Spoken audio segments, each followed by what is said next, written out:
I now invite Her Excellency, the President of the Federal United Republic of Tanzania, to please respond.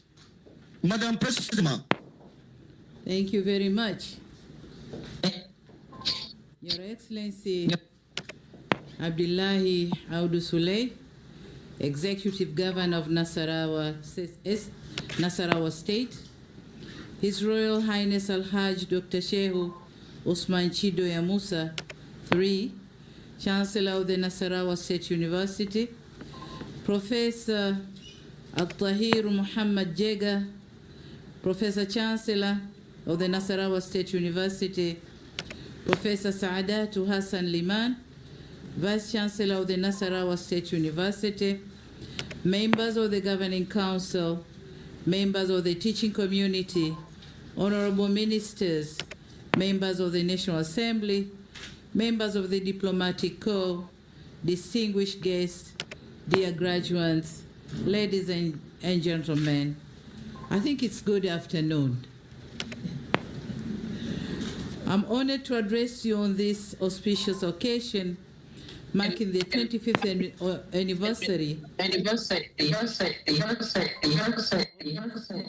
Nasarawa State University. At the outset, I convey my sincere apology for not being able to join you physically, but I'm truly grateful for the opportunity to participate virtually in this historic celebration. It is worth mentioning that this Silver Jubilee is a remarkable milestone for the university. It speaks to a quarter-century of dedication to academic excellency, research, and innovation. I, therefore, take this opportunity to warmly commend the leadership of the Nasarawa State and the university community for its resilience, growth, and the impressive achievements recorded over the years since its establishment.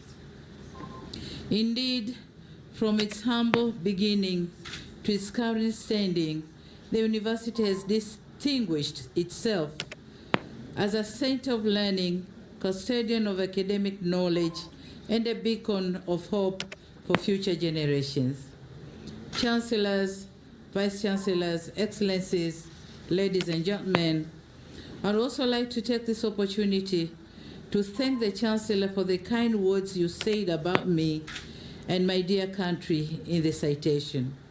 In a very special way, I wish to thank the Governor of Nasarawa State, the Chancellor, the Vice Chancellor, the University Council, as well as the academic staff, and the entire Nasarawa State University community as a whole for nominating me for the prestigious honorary doctorate degree. Thank you very much. I must admit that I was surprised when I received the letter from His Excellency Abdullahi Suley, Governor of Nasarawa State, informing me of the conferment. What really warmed my heart is that the award is conferred upon me in recognition of my enormous contribution to the development of African continent. In this regard, I receive this distinguished recognition with a great sense of humility and appreciation. I am mindful that this honor is not mine alone. Rather, it reflects the collective efforts and aspirations of the people of my country. It is indeed a tribute to our shared commitment to progress, cooperation, and the advancement of humanity.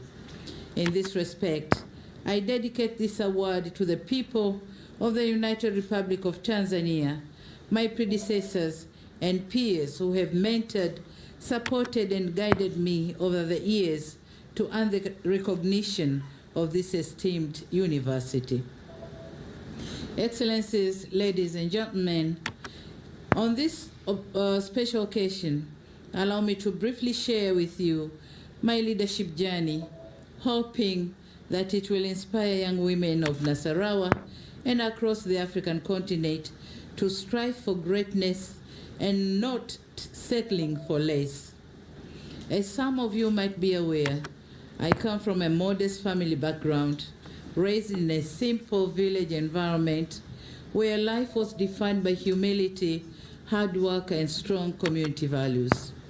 My early schooling in Zanzibar exposed me to the realities faced by many young girls, including limited access to resources and societal expectations that often confined women to traditional roles.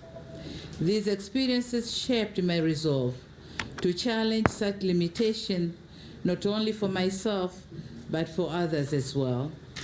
My journey into public service began at a relatively young age when I joined government in service in Zanzibar.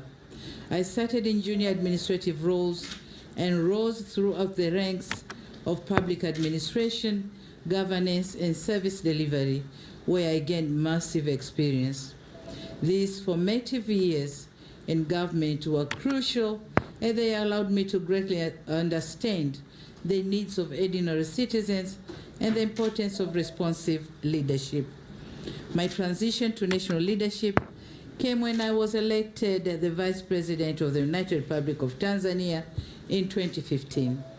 This role broadened my perspective, allowing me to engage constructively on national and international issues at a higher level.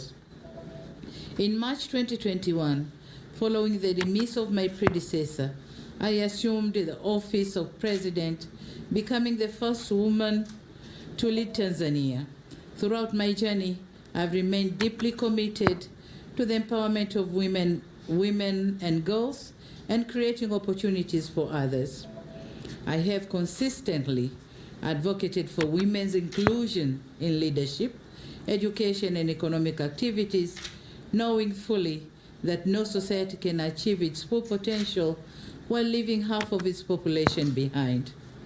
I believe that my humble journey and active involvement in the women's and children's well-being is what motivated the African Union Summit in February this year to appoint me as a champion for maternal and child health.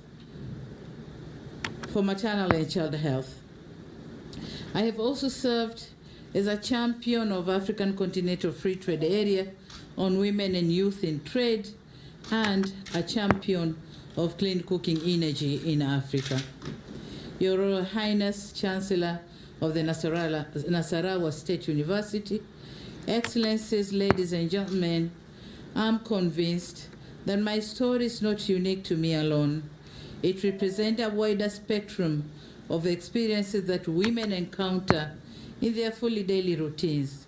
It is also a testament to the belief that regardless of one's beginnings, it is possible to rise and serve at the highest level. Indeed, I carry with me the lessons of my upbringing and the responsibility to inspire future generations to dream, strive, and lead.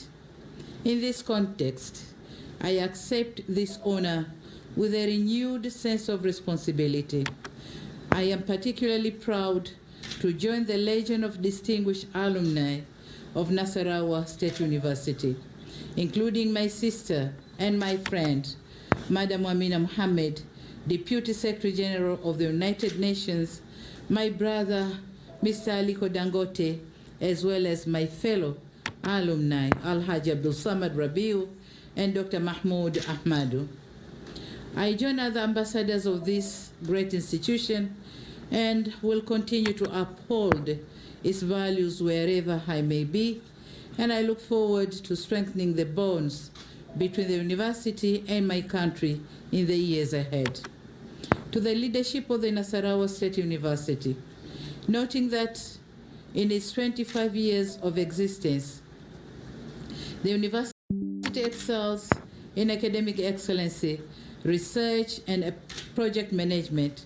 I have instructed my Minister for Education, Science, and Technology, who is here with me, to engage with your team and explore opportunities for establishing exchange programs, study tours, or any form of partnership that may be mutually beneficial for Tanzania and Nigeria, higher learning institutions, and universities.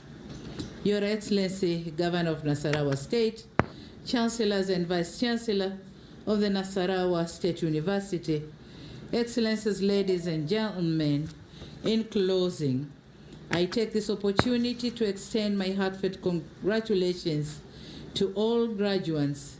Indeed, today marks not only the culmination of your academic journey, but also the beginning of a new chapter of great responsibilities and boundless opportunities. You are graduating from one of the most prestigious institutions in Nigeria. I'm therefore confident that the knowledge and values you have acquired will undoubtedly serve as a solid foundation for your future endeavors and will also motivate you to be the change you want to see in your communities. Finally, I'd like to once again thank you most sincerely for this splendid honor. I wish the Nasarawa State University continued success in the years to come. As we celebrate this Silver Jubilee, I encourage the university to continue striving for excellence, nurturing innovation, and contributing meaningfully to the development of Nigeria, Africa, and the world at large. I thank you very much for your kind attention. Asante sana. Thank you very much.